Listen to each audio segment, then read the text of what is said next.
In the tapestry of life, where every thread holds a story, America in Black and White emerges as a haven for the voices echoing through the heart of our communities. In this podcast, we wade through the rivers of our collective experiences, celebrating the vibrant hues of change brought forth by the whispers of hope and the roars of action.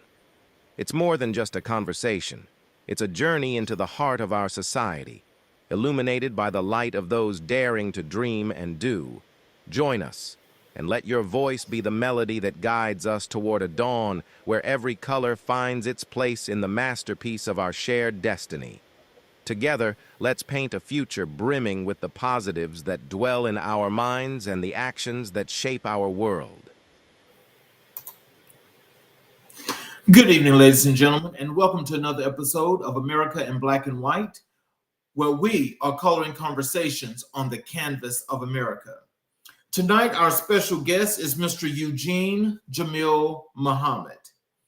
Eugene Jamil Muhammad is a distinguished educator, community advocate, and scholar whose work bridges the worlds of science, service, and spiritual legacy. As a seasoned biology instructor, he has spent decades cultivating curiosity and critical thinking in the classroom, empowering students to see themselves as agents of change through scientific literacy and cultural awareness. Beyond the lab and lecture hall, Brother Eugene is deeply rooted in community engagement.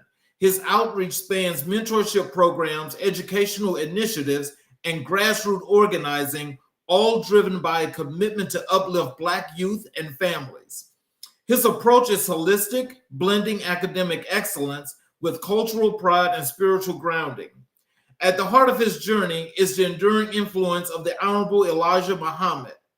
Brother Eugene credits Elijah Muhammad's teachings as the cornerstone of his personal and professional life.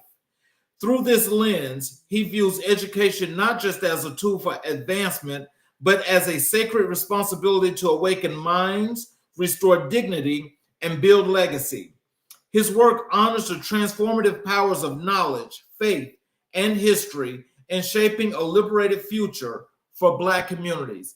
Ladies and gentlemen, Mr. Eugene Jamil Muhammad. Hello, sir. Hello. Good evening. Thank you for having me. How are you? Welcome back to the show. It feels good to be back. So is there anything you'd like to add before we get into the show? No, first I would like to say your introductions are amazing. The way you present, and it's, I have to just continue doing the work and living up to that good introduction. Also, I would like to add, I was recently had the opportunity, and I've taken the opportunity to pursue some graduate studies. So I'll be pursuing my PhD degree. So I've just started this week, and 4 more years to go, and I'll be completing that in biomedical sciences with a concentration in neuroscience. Oh wow! Congratulations to you. Thank you. Can you tell us what's the inspiration behind that, and what's the plans? Absolutely. So as an educator, I'm always teaching that youth should be lifelong learners, and I would like to live up to the same thing that I'm teaching. So I absolutely get joy learning everywhere that I go, whether I'm traveling, whether I'm just, having a staycation at home. I need to continually stimulate my mind. And I know that the PhD is extremely challenging, and I want to be one of those quality contributors in academia as I continue with my educational pursuits, but also sharpening my mind and my thinking and the work that I do so that I have some even more legitimacy with the work that I do. Well, you already had legitimacy. So just the thing is what you're saying is that you're enhancing that to make yourself even better than what you are. Absolutely. Yes, sir. Well, you know what? I'm actually proud of you, and I will tell you this. Once you're published, I definitely would love to have a copy of that works, because, there's a lot of doctors here that come on the show that I ask for their works. And, when they do come on the show, I like to talk about that work because, normally when you guys do that research and you have to go that deep into the dive of actually, writing what you believe in and what you think is going to be most important and relevant to the works that you want to do. That's the importance. And, you don't get that published unless you actually put in the work. Absolutely. So I'm looking forward to that. And I'm sure that you're going to be a great student in that world, but you're also going to make a difference because, when you have a strong belief and especially with yourself being, just beginning, you're not that far deep into life, but, you're going to have a long time in order to make the impact that you're trying to make. Yes, sir. Let's talk about your foundations in education. Can you tell us what inspired you to pursue a career in education? You just asking me that, I had like 30 million thoughts all at one time. That happens a lot of times. So it's being surrounded by greatness as I grew up. So my father, my mother, my aunts, cousins, everyone, the people that inspired me the most were always the best of thinkers. And I know some people, like, especially growing up on the south side of Chicago, it's very much one of the values is the way that you dress. But I'm an athletic guy, so I always wear like sweatpants and shorts and athletic gear. So I didn't care about those. But the thing that I found most fulfilling was that which challenged my beliefs and the way that I thought. So I'm thinking the people that inspire me, I would like to have that same impact on the same young people as I was once a young person. Not that I'm old now, but I was once a young person. I want to have that same impact so that they can grow and become great thinkers and great educators as well. Because it's a beautiful thing, and that's how we've had so much improvement in medicine and technology, and that's through education. We have to pass this knowledge down back to the village. Well, you got a shout out here in the chat from Dr. Whitty. He says, Dr. Whitty. He says, "Good evening, Professor Muhammad. Glad to see you back on the show again." Yes, sir. Thank you, Dr. Whitty. Thank you for tuning in once again. This is a blessing. Can you tell us, how did your early experiences shape your teachings and philosophy? Absolutely. Well, I'm just I'm always curious, and I was always that kid that asked why at all times. But it wasn't to get on my parents' nerves. It was genuine, because some young people, they just want to get on your nerves. But I would witness my dad in the basement bench pressing, working out. We would go to karate. So I was understanding. Well, I wanted to understand, why did that have an impact on the way that I feel? So that was one experience. Another experience was we would go to karate once a week. And then after karate, we would go to the juice bar, and my dad would have us drink these wheatgrass shots. And at the time, of course, wheatgrass is not the most tasteful thing. So it was paradoxical because it was so gross, but because of the way it made me feel, I'm like, man, let's do this again. So we would actually be begging him every week, like, hey, let's go take some wheatgrass shots. It's so gross. Let's go get it. But it's that. And I always wondered, why did those type of experiences have such an impact on the way that I feel and the way that I think and just my general well-being? And so investigating those things, of course, I grew up as the internet was booming. So investigating those different types of phenomena was pretty much foundational in wanting to educate myself, and then being able to regurgitate in a digestible way the same concepts to other people. So I take it that just early on, and being as young as you were, that whole process itself in general, and doing the wheatgrass shots, did you think that, okay, this is an experience that's like totally different, but is this something that you wanted to continuously to experience, or was it just the high of just doing it to get the understanding of the feeling? I think it's a little bit of both. I love novelty. So I Mhm. love new experiences, and it was that. I mean, I think, and I don't really know what my father and my mom, I don't really know if they knew what they were doing. But as an adult, I really value, and I'm very protective with the way we show up in front of young people Right. and what we expose them to. Right. And growing up in the house, there was no alcohol, drugs. Not that my parents did any of that, but still, it's just the exposure and what we normalize and think. So I'm thinking, oh, this is different.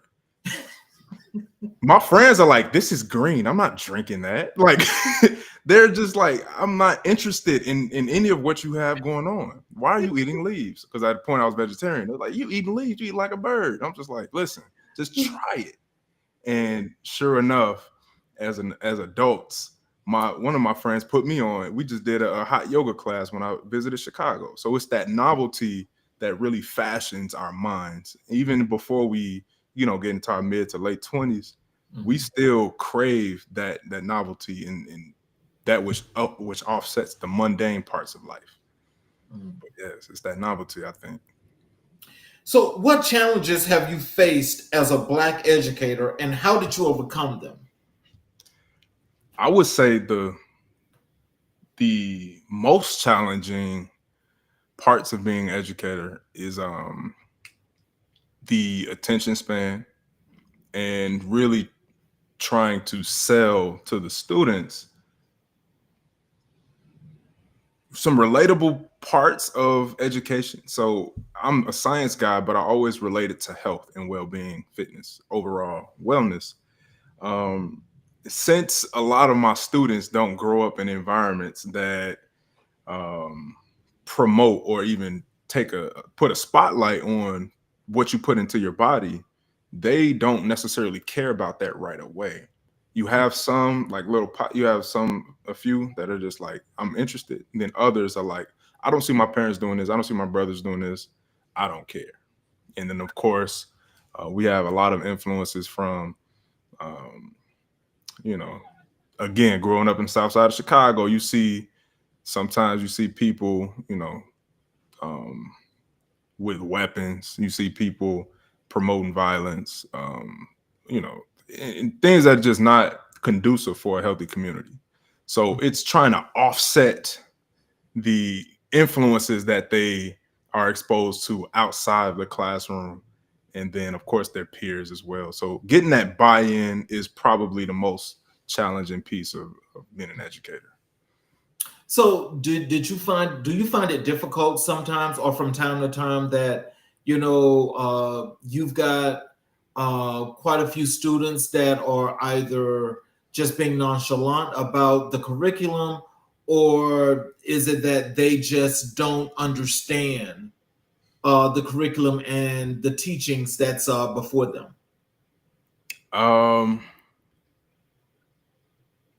At first, I think it may have been they don't understand, but if I would have that experience in the classroom, I would go back and think, okay, I have to give you the information. Let me think about how I can revamp it and deliver it a different way. And if, even in ways that are a little more relatable as well. But a lot of them act like they don't care, and they really do, especially when you tell them straight up, like, listen, I'm here because I care about you. I'm not here for a paycheck. I actually get fulfillment. This is one of the ways that I show love. So this is my love for you, especially for those that look like me. You don't have to look like me, but especially for those that look like me and you, this is me giving back. And they're like, oh, why are you here? Why aren't you out, traveling the world? Blah, blah, blah. I'm like, I'm here for you. So I'm like, I do travel the world a few times, but that's not my primary occupation, But I'm here because of the love that I have for you and the community. And I love, working to grow your minds. I think it's that's one of the things when it comes to education in general. It's kind of difficult, I think, for younger educators when it comes to dealing with these kids that are like right pretty close similarity when it comes to age and so forth. Because let me say it this way. Like from the time that when I was in school, especially grade school, coming up through high school, it was kind of like, I don't know, you took it serious from the teachers because the teachers really cared.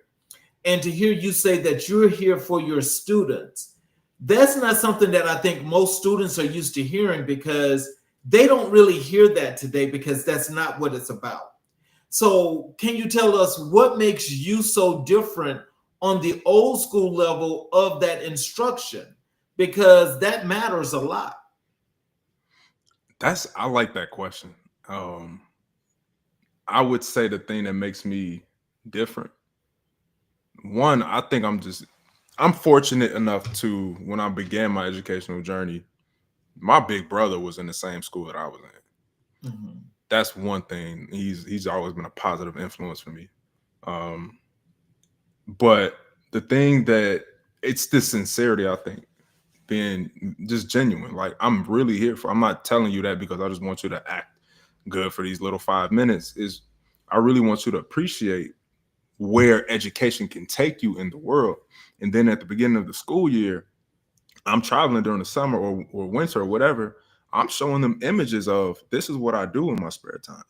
I went to the Caribbean and I went to this museum. I went to Europe and I visited some more museums. So I was just like, this is what I do, and this is where it can take you. And all these experiences really can it can enhance your perspective. Like, have you ever even seen a place like this? Maybe on TV, but let's go and look at it. Mm-hmm. So I'm really not too much. I like the abstract, but I'm like, listen, let's apply some of these abstract concepts and think about how this can open your world up. So I think it's just me being myself, honestly. I'm not it was so funny. I remember in third grade, one of my teachers, no, it was in second grade. My teacher went away for a while. We had a substitute for a long time. And we didn't know she was pregnant, because in our head, we're like, don't you live at the school? When did you have time? You have a husband? Like, we had no idea how any of these things happen. So it's just, as a young person, we just know how impressionable young people can be. And it's like, listen, if we know that's the case, let's expose them to some things that can help them out and really understand how to be themselves. Like, they see me after I established myself being, I crack jokes as well. I tease people a little bit on the professional level, but still, I still am professional, but I'm showing some personality as well, and I think that makes them comfortable, but also understand, again, why I'm here, and it's for you all. Mm-hmm. What role does cultural relevance play in your classroom? So again, Brother King, that is a great question. Cultural relevancy. I was just reflecting on this, entering my second year as an educator at Morehouse, my second year in higher education. And I'm in the South now, and I understand the Southern culture. Even when I was at Morehouse, completing my bachelor's degree, I understood the things that went on campus weren't necessarily promoting a healthy lifestyle especially for Black people. Mm-hmm. And one thing, I didn't realize how diverse Black people were until I went to Morehouse. And I was like, this is a beautiful place, because you think, oh, but they're just Black, there's Black. So many people from different places, so many perspectives. So they bring their lifestyle as well in the way that they live their lives. So being in the South and being exposed to Southern culture, I think that's a beautiful opportunity. As I continue to instruct, I'm teaching a men's health course at Morehouse College. So now I get to highlight, yes, this is the contemporary status quo of the way that we live our lives. We eat a lot of soul food. Mm-hmm. This is not helping us stay on this planet, eating this food. And it's not even special anymore. We eat it like once a week. So it's not even a once or twice a year. But also this food is extremely dangerous. It's almost like a weapon. The way that we eat, really slave style diet. These foods are not promoting the positive health that we need. So I think this is a beautiful opportunity to interject myself and begin to help them reflect on how you can think about what you eat. It doesn't have to be perfect, but at least make some changes, some substitutions, and then reflect on how you feel.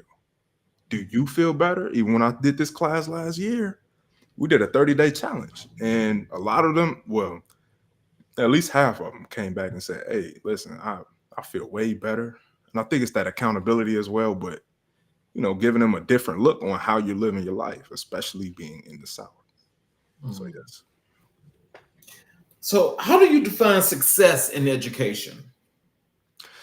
Oh yes, I haven't found a better definition thus far than Earl Nightingale. I really like his definition. He said it's the progressive realization of a worthy ideal, which means whatever success is, it has to be ongoing and it's not static. So it's not, oh, I did this thing for a month, now I'm successful. It's like he said, as soon as you decide and start working towards something, then you are successful, because you're successful today, you're successful tomorrow, so on and so forth.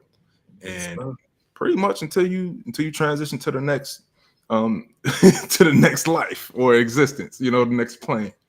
But I think that's the best definition, because it doesn't get you settled on, okay, I did this thing, now I can get comfortable and I can, I can be stagnant with whatever I have going on. So it's like, yeah, I did this, but now it's on to the next thing. How can I nourish these relationships? How can I reflect and, make this relationship better? How can I, improve my space, improve my organization, my productivity, my stress management, my sleep? So all of these things are factors that go into what makes us successful. It's an ongoing process, and it's never that stagnant, staying still, never that mindset. So it's an ongoing process. What's one lesson you hope every student carries with them? One lesson I want every student to carry with them is, that's a good question. I would say, I would take the quote from the Most Honorable Elijah Muhammad: accept your own and be yourself. Don't try to fit into places that reject you, especially if you are talented. Man, I just got chills. I know so many students that are just extremely talented and so badly they want to be accepted. Yep. And you are extremely valuable, but depending on where you are, that value isn't going to be seen. And therefore, what's reflected in your mind, you're not going to think you're valuable. I have students that can pretty much write graphic novels, and they can play instruments, sing, like just extremely talented, just brilliant in terms of the books. And it's like they don't see it because maybe at home they don't get that reinforcement. Like, dude, you're brilliant. I had my 5th grader practicing some pre-calculus just because he was just brilliant and he was bored. And I gave him some other things to challenge him.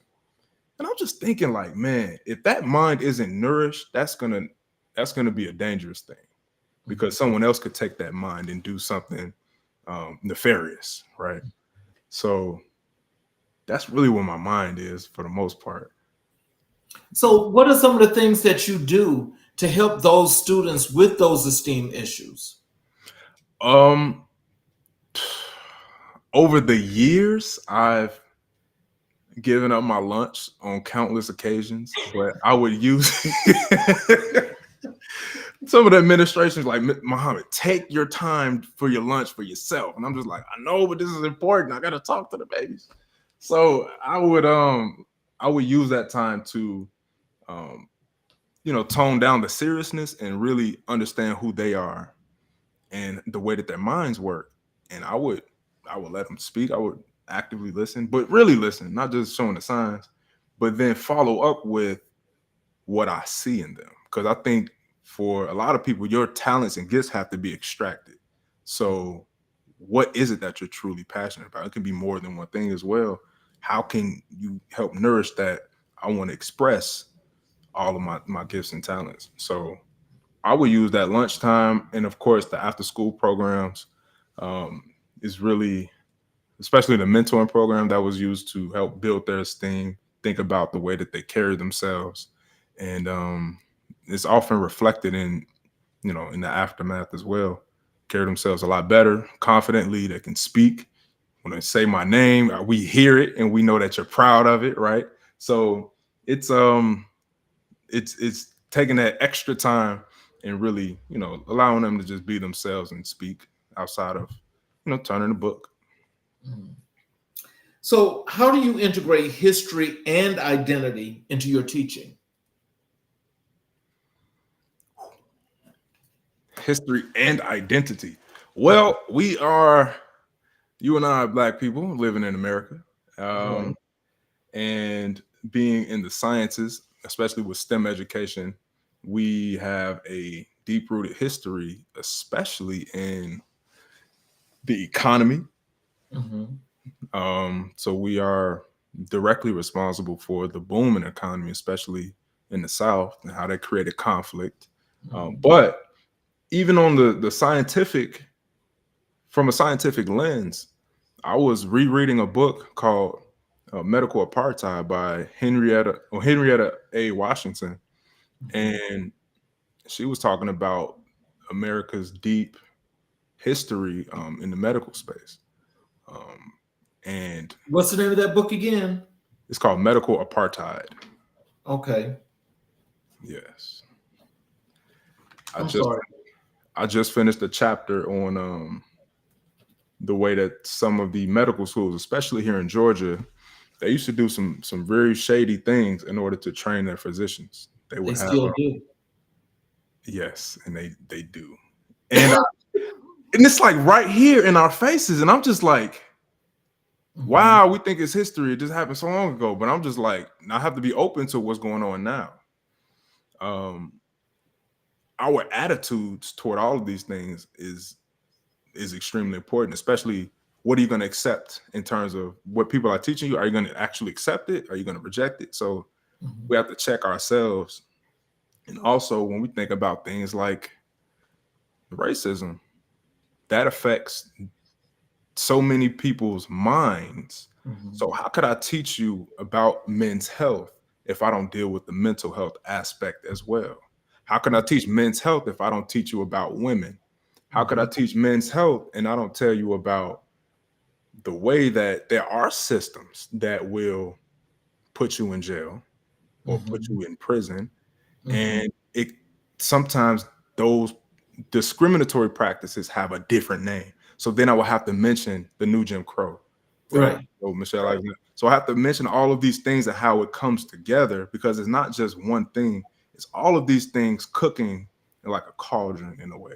So I do think for those that are listening in my class, they really appreciate it because it's a holistic view on health and well-being. Because all of those things are important as we think about us and the way that we show up.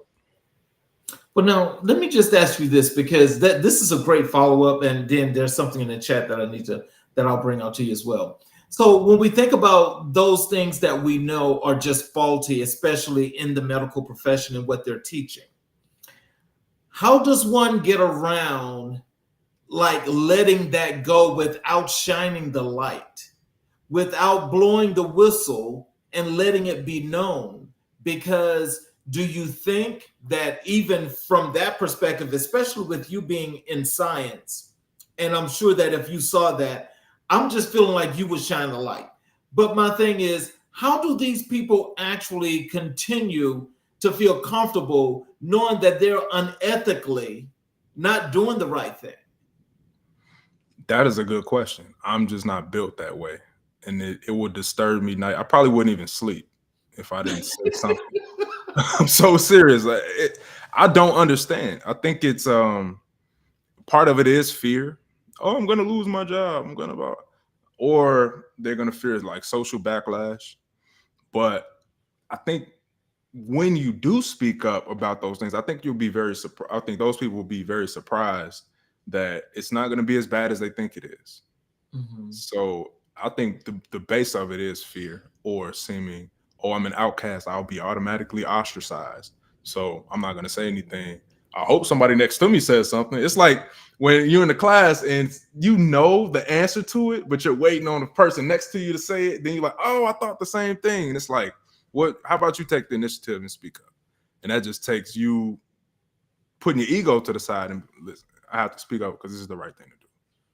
Well, but see, now, again, I think those folk that are doing that, you see, I think they're kind of like feeling like it's just best that I just continue to just live and make the money that I make, and it's all right. But when that situation hits home, you're expecting somebody to do that, to shine the light. Now, how can that be possible when that oxymoron, that paradox is sitting right there in your face? And you know that it's ethically wrong, but you still continue to go with the wrongness. I mean, does that even sound logical? No. I think a lot of times it happens when they don't have a choice. They don't have a choice other than to speak up. Especially, we know that Black women in the hospital, as they're going through the pregnancy, they're at a very high risk of losing their lives in proportion to women that are not Black. That has to be, you need to spotlight on that. If my woman is in the hospital, or any woman that I know, I need to make sure that things are being handled the right way. And it's because of certain attitudes they treat Black women in the hospital, especially when they're pregnant. They treat them completely different. So them in healthcare has to be highlighted. And it's like, I don't even have a choice, but I have to make sure everything, I have to have their back pretty much. So my last thing to this, and I'll just answer this for me, because now this, I think, is of all things, I think in this profession, especially in the medical profession, with all the specialty doctors that look like you and I, with all the general practitioners that look like you and I, what in the world is stopping them from actually coming together and creating their own hospital, their own place of love and care to take care of people that they know have got an issue with these people that they know are not taking care of them? You know what's interesting? I can't think of a place that I know is fashioned that way. And that's a good point. Especially when we think about having our own communities, so our own grocery stores, our own schools, and then our own healthcare facilities and institutions. That's a good question. It has to be important enough for people to say, hey, this is important. This is what we're going to do. And I don't know if that's happening, but I haven't heard of it. Well, you see, that's why with you getting that PhD, that's why you're going to lead the way. Yes, sir. Absolutely. Yes, absolutely. So I've got some comments here in the chat. Another one here from Dr. Whitty, and he says he made that mistake. The cost is too much. Let's see. Then there is another one here from Dr. Whitty, and he says, thank you for using the term extracted.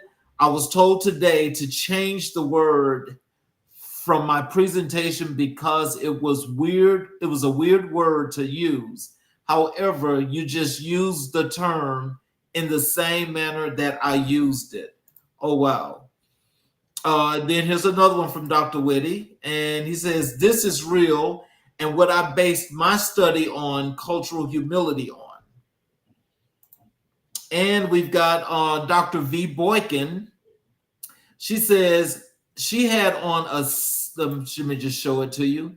She says, I had a silk scarf on for my back surgery to protect my hair. I couldn't get a nurse to come to my room for over an hour. So you see, this is what you're not just Black women, but Black people in general go through in these hospitals. Oh, and also here's another one here from Dr. V. She says, Let me just do that. She says, was it the headscarf and imagine religion? Was it my name not being Susan? Was it? Dr. V, I love that. So, now, just, but when you just think of this, you see, these are just things that, we've got to, there are some people that really care and people really want to make a difference. And, and there are people that are willing to do what's necessary to put stuff like this on Front Street. When you get to this situation as a whole, I mean, this is just as a whole. I mean, now this is my opinion, and I want you to tell me not only if I'm wrong, but also tell me, what do you think? I think that these people are sitting here, they're going on with all the wrongdoings, but they always want to apply the rules to people that look like you and I, and they look like you and I. So if they're going to apply wrong in that way, what's wrong with talking about the wrong that you saw that doctor doing?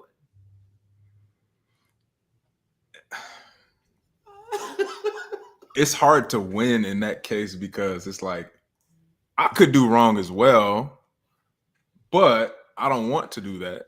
But you also can't get the victory as well because you're too busy trying to, do the right thing while they're getting away with it. And it's like, there's no consequence. A lot of times it seems like for that, but for me, if I do the wrong thing, there's definitely some heavy consequence, and I can't get away with it. And so let's transition over to your work in biology and scientific literacy. Tell us, what drew you specifically to biology as your discipline? I love life. So when I was playing outside one day, and of course I like playing in the dirt, just like all kids would like to do. So I was playing in the dirt, found some worms, found some beetles, and I came back in the house. I don't know what the conversation was, but I'm just be honest. Like, there were many different influences for my interest, but one day I heard my big brother saying something about, if you don't shower or something, then you'll live a very short life, or something along the lines of, if you don't shower, basically you're gonna die early. I went in that shower and I scrubbed till I couldn't scrub anymore, and I was just like, I want to be alive. I need to know what it means to live, right? So I got in that shower and I scrubbed away. I went and ate some fruit. I'm like, I know the fruit gonna keep me here, so I ate some fruit, and I was, from that point on, I was just interested in preserving this thing and not, trying to take it for granted. So it was that experience. In high school, my biology instructor was like ChatGPT walking, but just like a suave black man with a suit on every day. If that was ChatGPT, that was basically suave ChatGPT. So shout out to Mr. Collins. And then I've always admired people that were worthy, willing to investigate. So that could come in the form of philosophy, and science is what actually you have to apply so you're learning, but let's run an experiment. Let's see if some data supports what we think is going to happen. If it doesn't support it, let's understand why. If it does, let's understand why. So it's like an ongoing process that really, I think my mind just loves the inquiry, the investigation. And then when you make that breakthrough, that's the ultimate delayed gratification. When I was learning how to do the cell count, I was doing some cancer research, and when I kept getting it wrong, when I finally got it right, that delayed gratification, I really appreciated all of the iteration that went into it. From that last bit of comment that we was having going on, Dr. Whitty just wrote here in the chat. He says, no studies show that bioptic women are treated differently and believed to over exaggerate their pain. So they are ignored and only given the bare minimum for treatment and often lose their lives. Do you have any comments as to that statement? I think that really points to the hypocrisy, the contemporary hypocrisy, especially when it comes to the conversation on abortion, because now America wants to uphold Christian values when they've been doing all types of killing and murdering for hundreds of years. Right. Now, this is the value they want to uphold. We want to preserve life. We don't want to kill it. And I don't really think it's about them wanting to save babies or whatever the rhetoric is. It's more sinister than that. And also with them denying, you have to, beyond the reasonable doubt, you have to believe what the patient is telling you. If I'm in pain, I'm in pain. If I need this, then I need this. You can't say, I don't think you need it. You're not the one in the hospital bed. And if that was your mother, that was your sister, your whatever, your spouse, you would have a different attitude. And it comes from thinking about Black people as at least a step down from non-Blacks. So that attitude is very prevalent, and it has to be dealt with, even when it comes to us sometimes. So it's very real. Well, just so you know now, see, that goes along with what Dr. Whitty just said is what goes along with that statement that idiot Kennedy that's running DHS, Health and Human Services, says that Black people have a super gene. So this is why white people are actually more afraid of Black people, because they say that we have this strength and this gene that makes us so supernatural. And so with that being said, now, just so you know, he also said that when it comes to these vaccines, that Black people shouldn't be given the same vaccine as white people because we have that special gene. We're stronger than white people. Now, that's what he said. And so what I'm just saying is that comment that Dr. Whitty put in the chat basically goes along that same theory line, because that's what he said. Yeah. So I did see that same clip, and I'm always skeptical when people run with that. Like, oh, okay, yeah, we're so awesome, we're so dope. What are you gonna do in response to that? And it's always a question mark in my mind. So what do you mean not the same vaccines? If they're willing to act on that, that would make me, as somebody or even a consumer of any type of immunology, what is this? What are you about to do to me? Oh, it's proprietary. Well, if it's mandatory for me, I should know. I should be conscious on what's going into my body, right? Right. So, yeah, I think that can be potentially very dangerous if it was escalated and taken seriously. Well, just think about it. It still adds to the value. Black people don't trust doctors. They don't trust white doctors because there's always that thought in the back of your mind, they're going to do something to kill me. Dr. V. Boykin just wrote here in the chat that you just became her favorite doctor. Say it.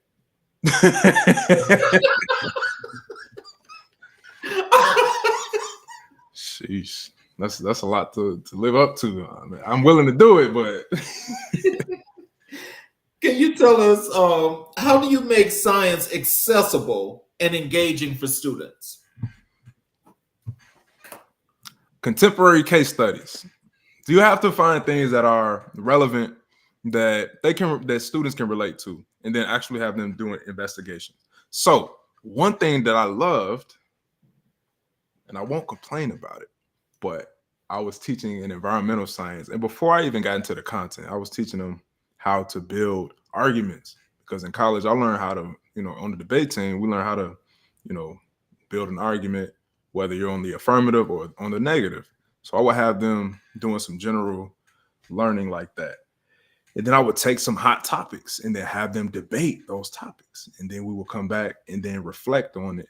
And a lot of times, that's not them reading a book. All right, now read the next chapter. All right, now answer these questions. That's them actually getting into it and telling us what they think, which is what they care about for the most part. So engaging the opinions of the young people, allowing them to make decisions in the classroom. All right, listen, this is the way I want to assess you.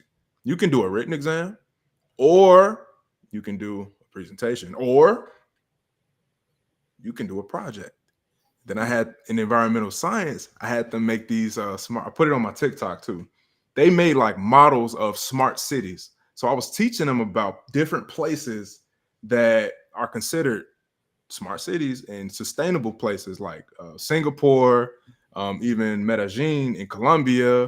And then the summer before last, I was able to go to Colombia and see the fact that they are integrating all of these different environmental aspects into their building. So they will put greenery in there that would decrease the amount of heat that the city produces. And I know that's part of the reason they call some parts of Colombia the city of eternal springs, because they've done so much work to keep the city cool and sustainable and reduce pollution and all of these other good things. And I was able to see that. Now, what am I going to do? I'm taking pictures. I'm going to bring that back to the classroom and introduce, this is what I see. So we're not just learning these things. You didn't just make a model. You made a model of something that really exists. Mm-hmm. And I love, on that same token, I could go on and on forever, but I even asked them to think about things that don't exist.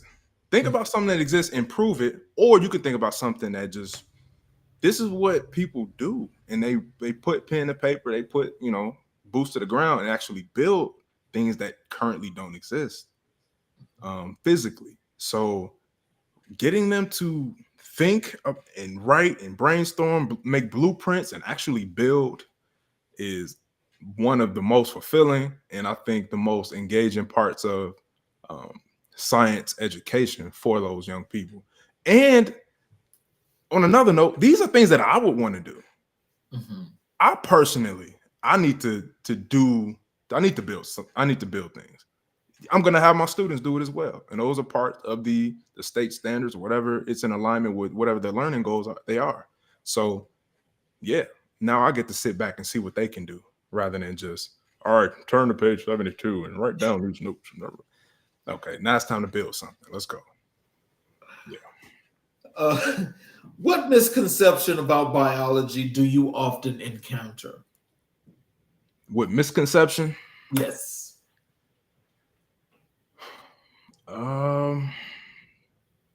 There's a lot. One of them is the prevalence of chronic illness, and people think that's inevitable for them. So I took a poll one class, and I asked them, who in your family has high blood pressure? People raising their hand. Who in your family has hypertension or type 2 diabetes or some other conditions? I would take a poll, and then I will also follow up and ask, how many of you think that you can do something about that? Or do you think at some point you're going to have the same conditions? So they thought when I grew up, since my mom, my dad, my whoever, my caretakers, since they had these conditions, I'm also going to have them too. And they didn't think that they had anything that they could do to prevent those those chronic illnesses. So that was one thing that I had a lot of pushback on. And then I had to address it with the lessons as well. These are things you can do something about. You don't have to live with type 2 diabetes. Actually, you're not even supposed to have it. But because so many people in the community have it, they think it's normal. They think eventually it's going to be my time one day. Nope. You are not supposed to have these conditions. You are supposed to live until you get up there functional. You should be able to get up, walk down the street, lift your groceries and do the normal everyday things without assistance. You should be able to do those things.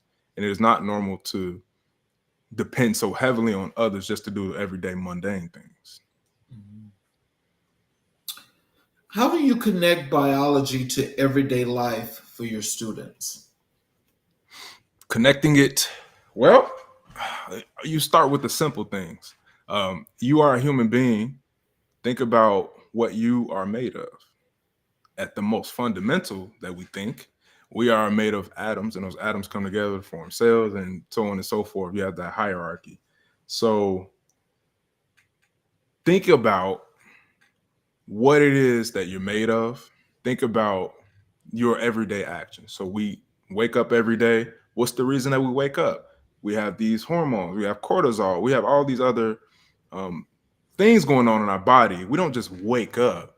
There are some things that go on in our body to make us wake up. And it makes you think about the all the little intricacies of the why are we even functioning right now. You don't just get sleepy. You have a buildup of something called adenosine in your brain. Oh, that's why I just drink my coffee, because it blocks adenosine to make you not sleepy. But there are things, because of all that brain activity all day and thinking and problem solving, you get sleepy because of the buildup of adenosine, and of course some other factors as well. But taking the most simple aspects of life and giving an explanation for it, because we are much deeper than we think we are. There's a lot more going on than we think, and now it's time to investigate all of it, and we still don't know everything. What's your favorite biological concept to teach and why? There's a process called autophagy, and I like breaking words down. So the auto means self and phagy means to eat. So I learned as a young person, there were some figures in the Bible that lived for a very long time. Like, what was it? I know Adam lived a long time, Noah lived a long time, um, Methuselah. So all these figures lived a very long time. And one thing that's a contemporary idea is that there's potentially that process of autophagy and longevity. So when we fast, when we exercise, when we're resting, that process of autophagy is really us taking parts of a cell, all the parts that are worn out or old, and it just rebuilds and kind of just breaks it down and builds new parts of the cell so that it will last a lot longer. And what we found is you upregulate that process as you fast and as you rest and as you exercise. So people always think, I only have 75 years to live. And it's like, well, maybe you don't. Maybe you can extend your life. So that's a concept that makes me think, how long can we really live? Right? So they would take these mouse and rat models, even in different organisms and chimps too, or primates. They would fast them and they would see that they were a lot more youthful. They had a lot more, they would look at their physical characteristics, but they would just had improved physical characteristics compared to their counterparts that pretty much ate all day and, they weren't fasting. So they saw that they lived a lot longer. They were a lot more youthful for a longer life or for a longer lifespan. And you had all these different improvements in we call them biomarkers for aging. So it's an interesting process because it's like, man, these my old cells can potentially be recycled and improved and made new once again, just from me not eating anything at all. I'm allowing my body to just do what it does. And we think, oh, we need to be consuming all day long and up until it's time to go to sleep. But sometimes if we take a break from that, give our digestive systems and our bodies a break, they can begin to rebuild themselves and make themselves new again. So that process called autophagy is my favorite, and it's something that's cornerstone the way I live my life. So it's autophagy. It's amazing. Yes, that's what it is. Okay. Here is Kenyatta X. The cells cleansing itself. This occurs through fasting. That's what she says. Oh, that's my brother. My brother Kenyatta. Okay. Yes, he's familiar with there's a book, the Most Honorable Elijah Muhammad had written, volume 1 and 2 of How to Eat to Live. I think that was one of the influences for other people to study what would happen in the body when we just take a break from consuming and digesting and starting a digestive process. So you get that detox effects, and you get that, improvement of those aging biomarkers as well. Okay. And this is Dr. V. She says, is he going to say intermittent fasting? I should have. That's what it is. Intermittent fasting. Eating 1 meal a day, once every 48, once every 72. That's the goal for me, to eventually get to. And Yep. Dr. V, yes. Yes, absolutely. Absolutely. And she has this question here. She says, what about peptides? Peptides. So I think if you consume something like a branched chain amino acids or some of those peptides while you're fasting, I don't think it stimulates an insulin response. So I think it may be okay to consume during your fast. And honestly, even if it did have an insulin response, I don't really you're not going to turn down autophagy to a level of as if you ate a whole meal. So I think it's probably fine. I have some coffee. Sometimes I used to have those branched chain amino acids, and I would put them in the coffee, and I would just have those too. So I think those peptides, those short amino acid chains, are good. Okay. And Kenyatta says, yes, sir. Yes, sir. That's the business. He knows everything I'm talking about, my brother. Yeah. So how do you address the lack of representation in STEM fields? First thing is exposure. So showing them faces of people, diverse faces. So it's not going to look, sometimes when people say, oh, your doctor, he, blah, blah, blah. And I'm like, well, I grew up, my doctor was a woman. So it's all those, it's breaking apart all those different, those assumptions that we have. Mm-hmm. So do I assume my doctor's going to look this way or my nurse is going to look this way? Have you ever had a male nurse? I haven't, but I know it's out there. So, it's exposure to those different faces, and some of those faces look like you, but showing people that have done the work. That's why being at Morehouse was so important and cornerstone for me, because we constantly had people that came back and look like us that have been through, if you went right to med school, those people went through it and they came back and shared, yeah, this part is tough. This part, you need to shift your mindset. So they would just walk us through their process. And sometimes those people weren't Black. Sometimes it was just, they were different faces. So it's getting used to the fact that it's not going to look the way that you think it's going to look, but, it's going to look some way. You just got to be open to how it looks. So tell us, what innovations or tools have transformed your teaching?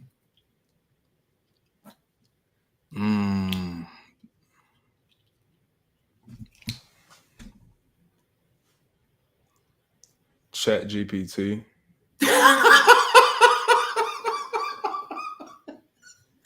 The thing is, I knew it right away. I just didn't say it right away. I had to build a little bit I had to be dramatic a little bit, Jesus Christ.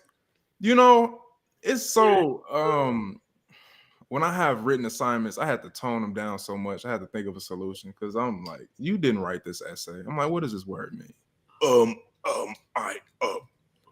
That the word does not mean what does it mean? So I'm just like, okay, I got you. No worries. So when I give assessments, pen and paper, I go back to the old school method.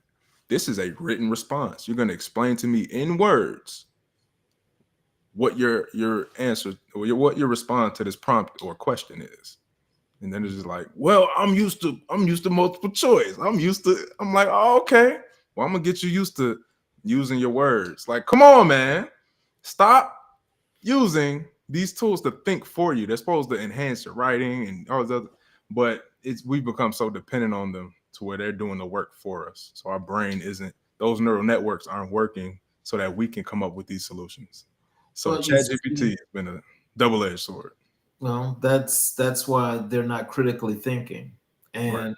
And so they don't know what that means to critically think, because if it's not instant gratification, then it means nothing. Yep. They don't want to work for it. And the thing is, deep down, they do. They're just not willing. They need somebody that's going to make them.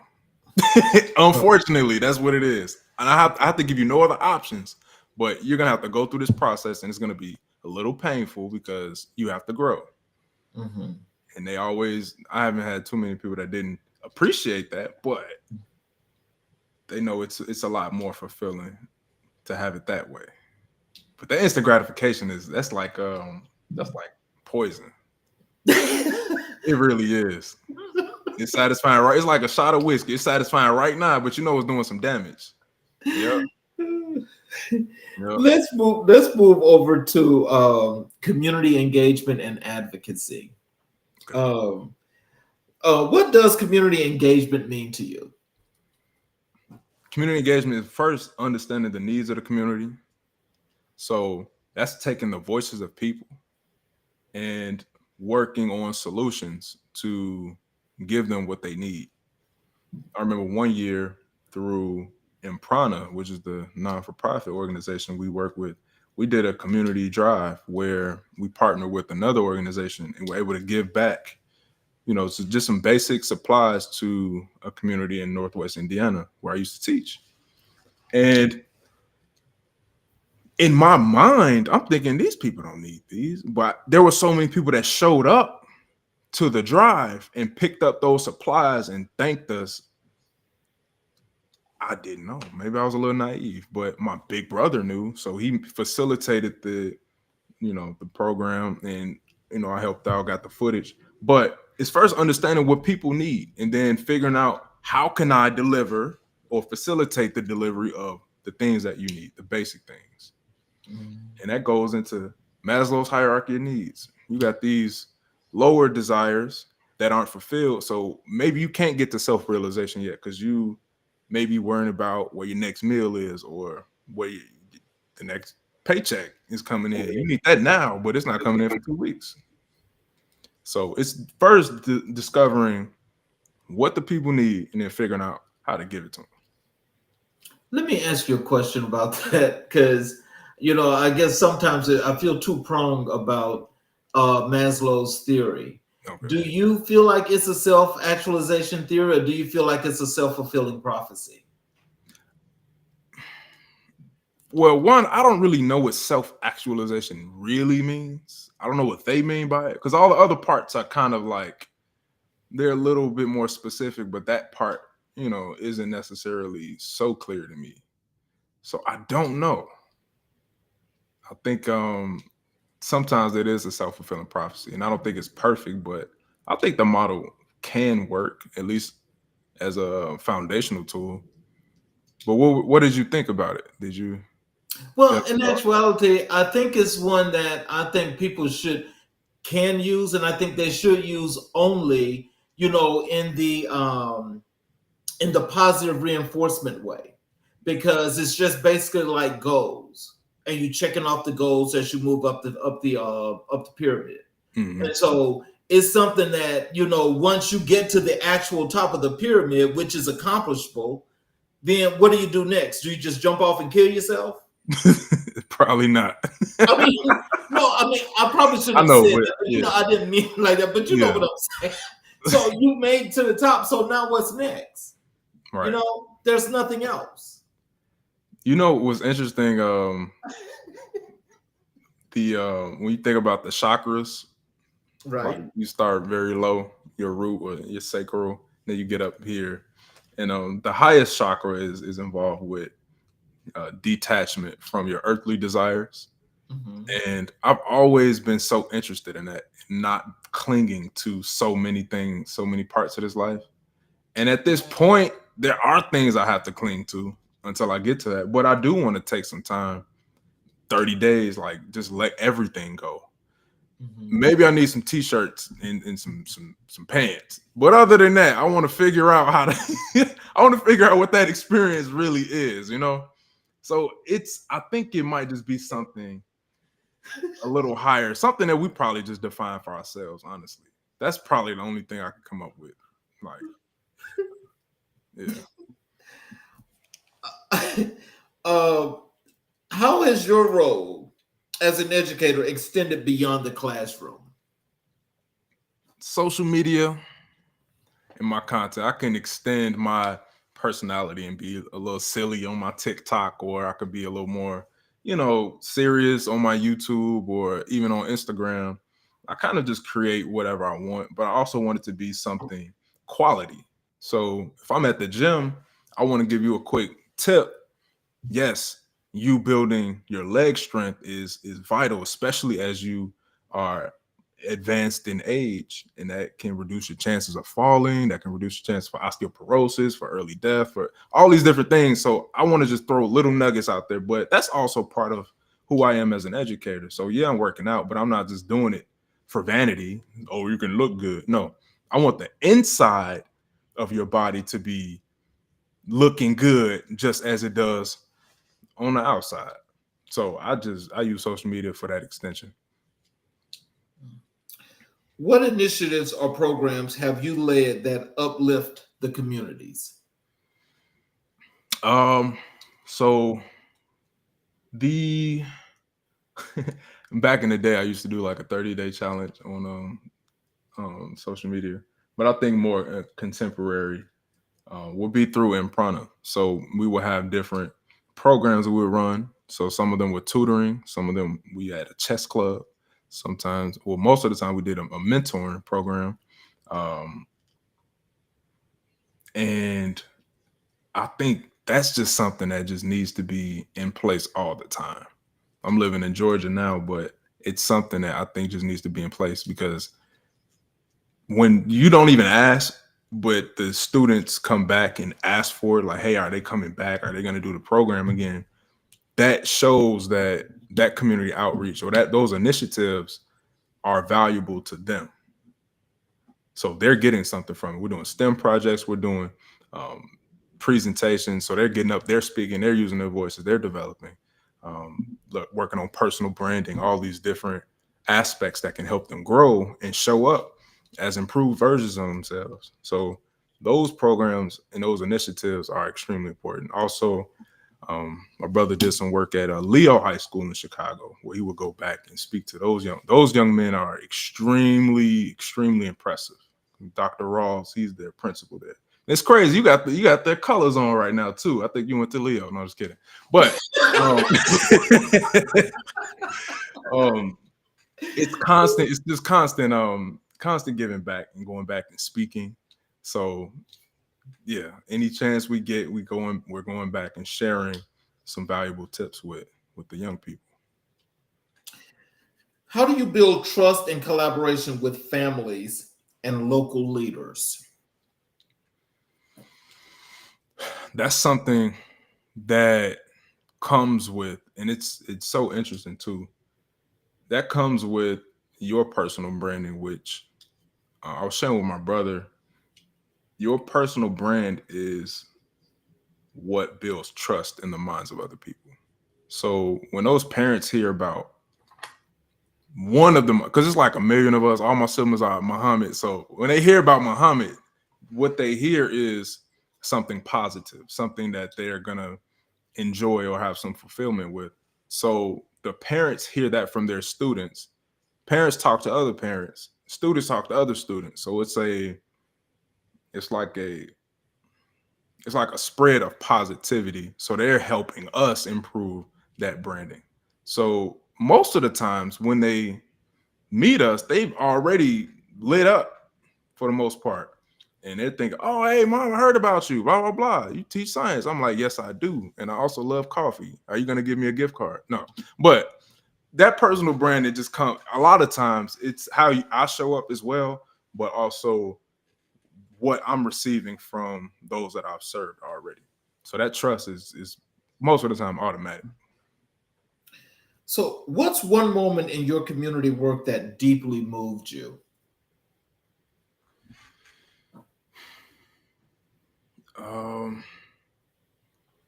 Well, I would say a little over a year ago, I was considered a voluntary coach for track and field, but I also taught a few different enrichments after school. And one of the enrichments was art. and the other one was strength and conditioning, because I want the young people to work out. They're sitting down all day. You need to get moving. So I had a student. Um, he was just very down on himself. He didn't have the best confidence. But I think because I had to keep showing up, it also showed him that he had to show up. And he ended up losing a lot of weight. And I congratulated him. I did the thing. So proud of you. Keep up the good work, X, Y, and Z. But to witness a person change in your face is absolutely, you feel like a parent. And I'm like, I did not facilitate giving birth to you, young child. But it feels like I did. It truly does. And I'll always reflect on, I'll keep this very brief, but there was a student I was teaching, when I was teaching 5th grade, and they would call him, they was bad kid, the ADHD kid, or whatever. I just didn't treat him like that. I treated him like he was an A student. He was a leader, and I treated him like a leader. And he started acting like a leader. He started acting like a straight A student, sitting in the front of the class, snitching. Thank you for snitching. I need that. Thank you. You're such a help. But he turned into a completely different person because I treated him differently. And I didn't know if it was going to work. I was like, man, I just got to treat him how I would want to be treated. And at the end of the year, the parents were like, thank you. Like, this dude is completely different. Like, he's acting, he's doing his work. He's more respectful.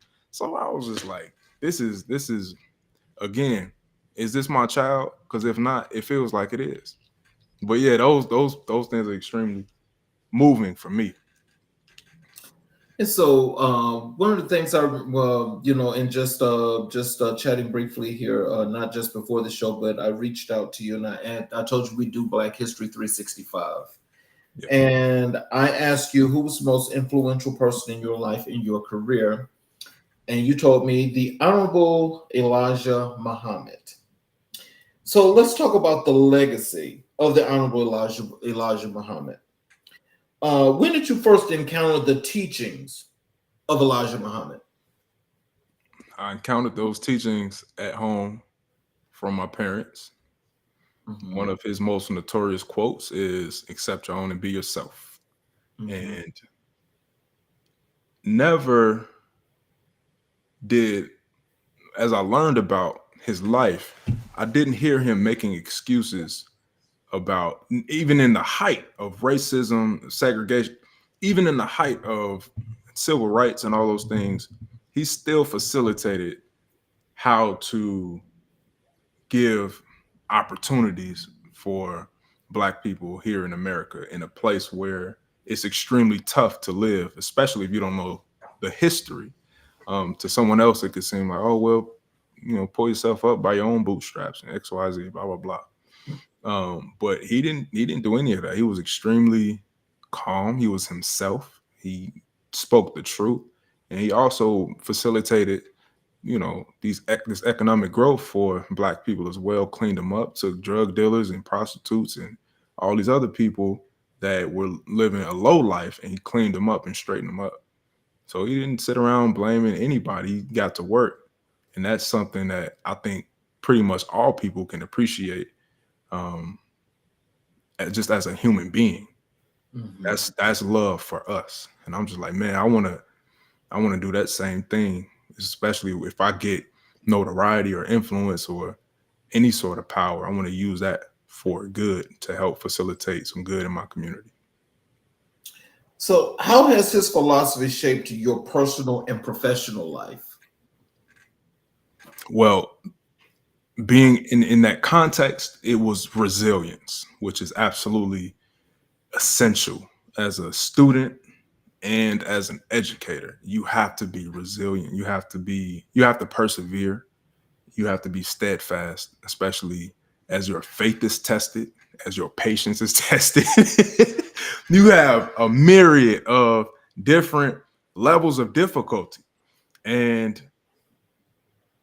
most of the time, what you realize is if you've built that level of armor so that you're ready for these challenges instead of having to react when they come, just knowing they're going to come. Let me get ready for it. Right. So it's that preparation piece for me that's foundational. That's like the keystone for my life. It's that perseverance. This man is a beautiful example of that resilience. Mhm. What aspects of his teachings resonate most with your work in education?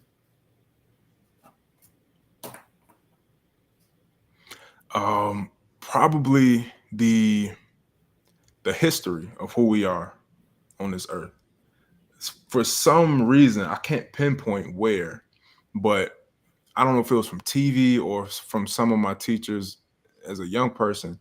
You don't really understand your role until you encounter a different teacher. So you don't know your influences in advanced civilization. We learned about the Greeks and the Romans, and we learned about Europe, but we don't understand different influences that those civilizations have had on on us as even contemporary Americans or whatever. Yeah, I think that's it. I don't know if I have any more thoughts on that. Okay. You asked that question one more time. So what aspects of his teachings resonate most with your work in education? Okay, I know where I was going with that. So you have to know history, but you have to know where you can also continue to make history as well. So understanding your ancestors and those that came before you and what they've tried to set up in terms of a foundation, but then moving forward with that and creating something fashioned by you is important as well. So you can do that through education. If you're an architect, a carpenter, nurse, anything. So whatever that is, understand your history, understand where you came from, but then also you have to extend past and take that history with you as you move forward. Yeah. How do you incorporate his legacy into your curriculum or mentorship? I use the same quotes, accept your own and be yourself. Sometimes I don't even tell the students who that came from because I'm just going on a tangent. But when I remember, I'm like, listen, this is who it is. So being yourself, what does that truly mean? Does that mean I am irresponsible, forgetful? No, that means you're showing up as your best self when you can. It's not going to be perfect, but you know, what does that look like in your work? Did you present that the best way that you can? You know, when students go over words they don't know, they'll say, yeah, that word. And try to keep going. Oh, no. Let's backtrack. And you're going to say the word the right way. Like you love it, please. Thank you. So come on. You already here. You might as well just do a good job, right? So yeah, I would just constantly have to reinforce those same. If you're gonna do it well. Yeah. So, why do you consider him the most influential figure in your life? Because he inspired the people that other people find very inspirational, such as Malcolm X, such as Louis Farrakhan or Muhammad Ali, right? So those are. He even met with Martin Luther King Jr. toward the end of his life, and that after their meeting, he started to see things a little differently and started talking about economic development. So these are characters or people, our ancestors that are juggernauts in terms of influence and inspiration. And he was their teacher. So I need to go right to the source and understand how he developed so many different. I haven't seen that from many different people. So it's like a budding off.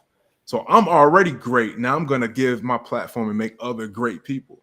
That's extremely honorable, and he took his ego out of it. He's like, it's not about me, it's about what can be produced from this.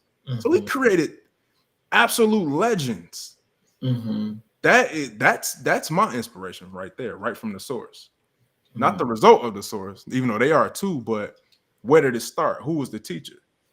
Let me go study the teacher. So, what lessons from his leadership do you apply to your community work?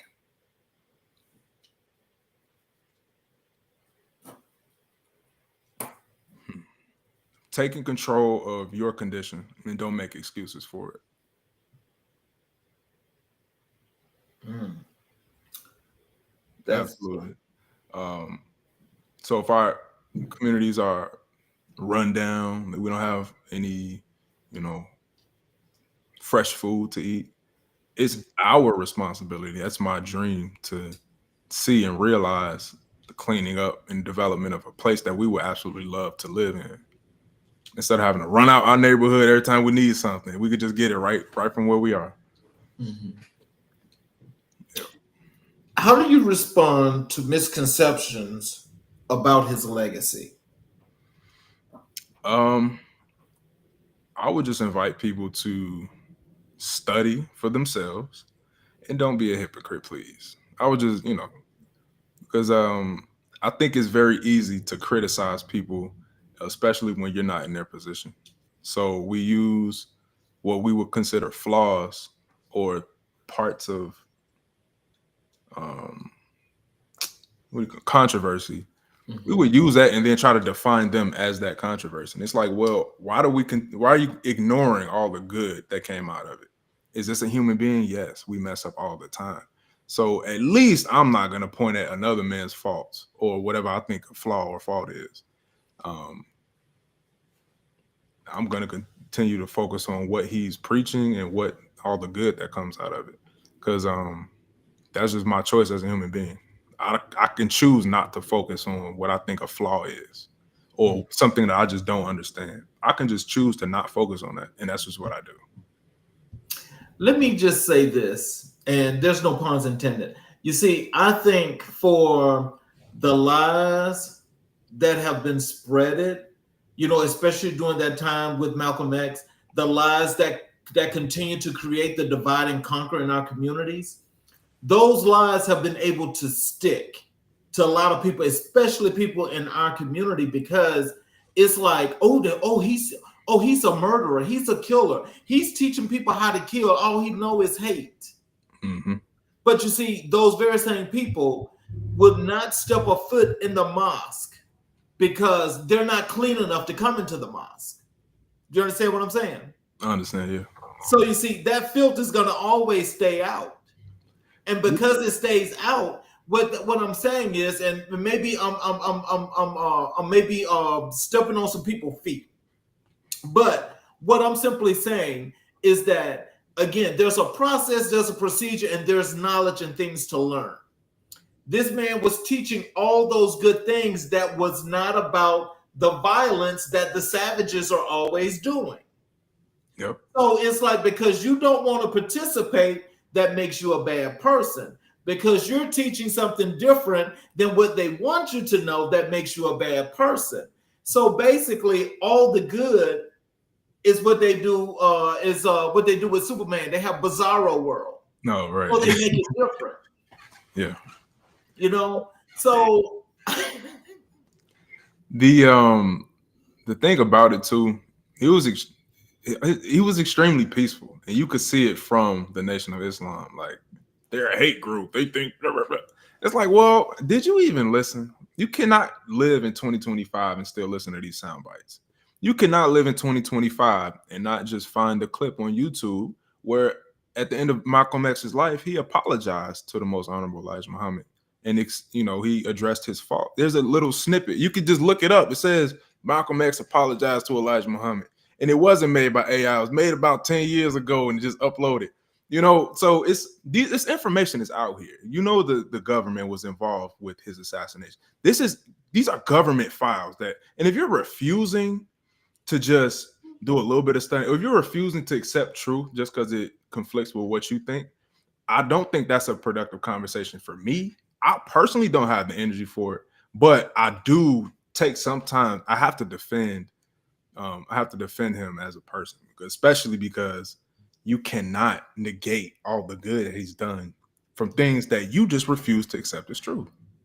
Well, that engagement with those folk, that will be forever, which means it's a mute You point. thought. It's a mute point. There's Yeah. no need to even do it because that belief is going to always be there, and that misconception is always going to be there. Yes. In what ways has his vision for Black empowerment influenced your pedagogy? Um. Well, I think the way that I teach is pretty much um, facilitator style. It's not so authoritarian, and it's similar to him as well. He wasn't, you know, so authoritarian. In some ways, he was, but at the most, he was just like he wasn't forcing anybody to come to him. He was just these are the teachings. Either you accept them or let them alone. So even asking those quality questions or questions that will get people stirred up, questions that empowered as well. So who are you? Who do you think you are? Who convinced you that you were less than? You don't think that's done intentionally? So you ask those questions and just get the conversation started. And I don't have to do so much talking in those spaces. I can allow them to come up with it because it's already there. Let's bring it out and put it in the center. Mm. Yep. How do you honor his legacy in your day-to-day life? Um, Day to day, trying to get better in some fashion every day. Um, I have a lot of things that I need to address in terms of the mundane parts of life. And I know that's one of my, I like to just think about the big picture and all those other things. But you have to start where you wake up. So making sure your space is orderly because your space is a reflection of your mind. So I have to constantly think about the simple things and deal with those simple things. Um, so it's a constant cleansing and renewal of the person. So making sure I say a prayer, at least a prayer a day. I'm not even gonna act like I'm making all five.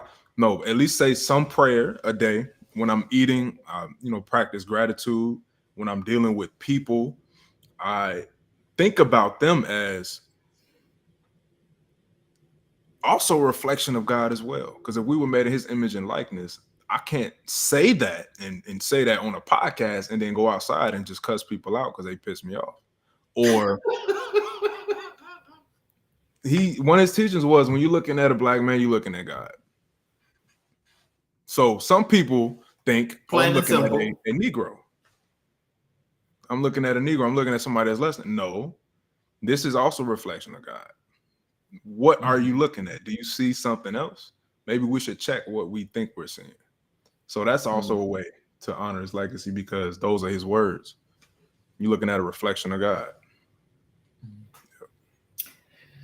And your final question: what message would you share with young people about the importance of Elijah Muhammad in Black history?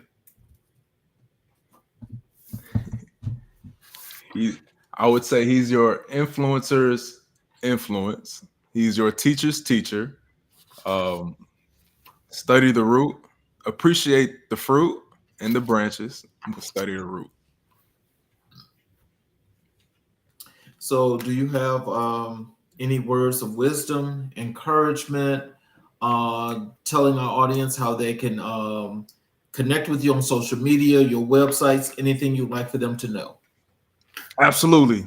First, I know that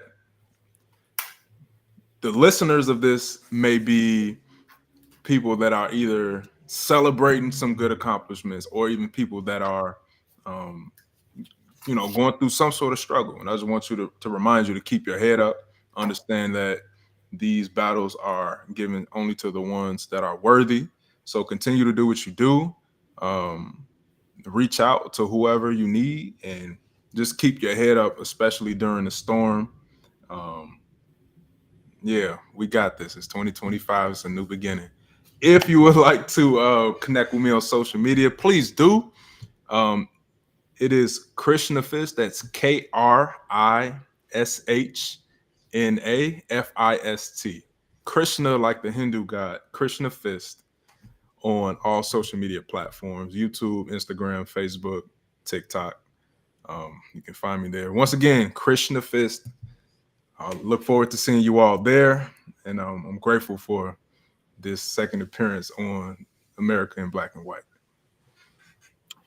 Well, I want to thank you for taking the time to come back and visit with us, and again to share this wonderful knowledge that you have. But because I think it's very important for people in our communities, to learn of things that's just very, very important in order to help them to become sustainable individuals and people in everyday life. I think I'm also very happy and proud of you for, going into your doctoral program. And I'm sure that your family is very, very happy and proud of you as well.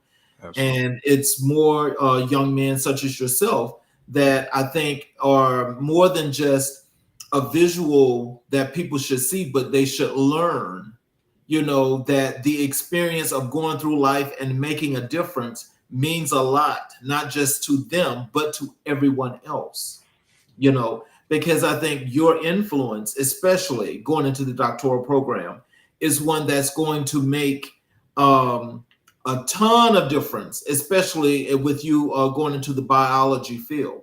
Yes, sir. Because, that in itself, that means more than a lot of people can ever imagine.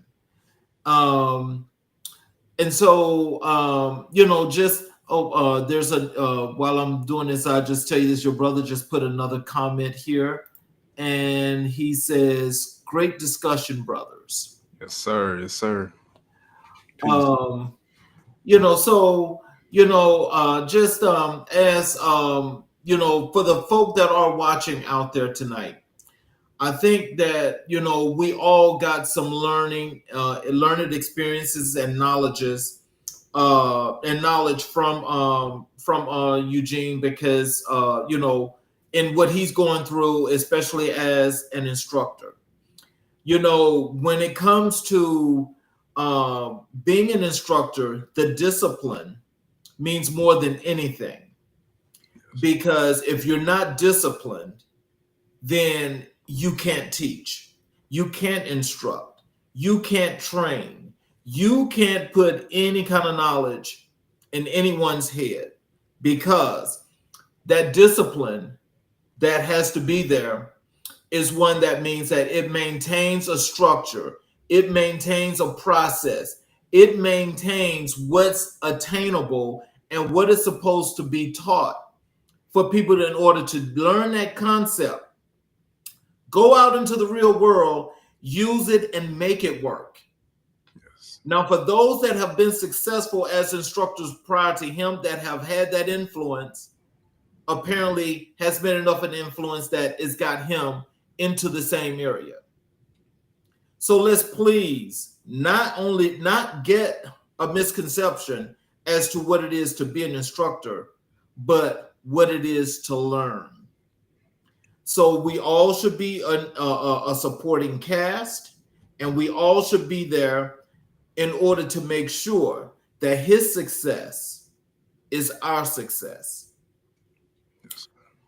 For those of you that are watching on the YouTube channel, if you have not yet subscribed to the channel, please subscribe and get all of the notifications, because you'll be able to watch all of the shows that is live, as well as the ones that are previously recorded.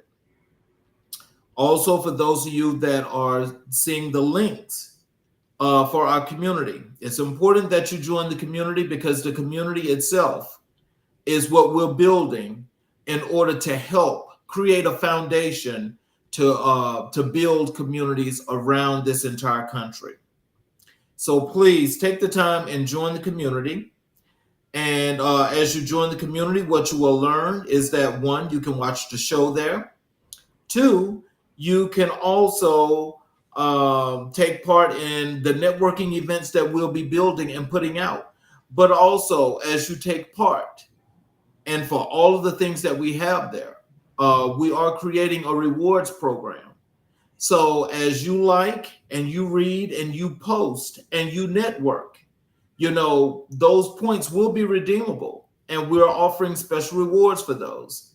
So we're still in the process of building that, but I'm asking if you all will please go and join the community, because there's lots and lots of things that we will be offering there. I want to thank you all for joining us. You all have a great evening. And again, you can come and watch us tomorrow night on America in Black and White, where we will continue to color conversations on America's canvas. You all have a great night. Thank you, Eugene. Thank you.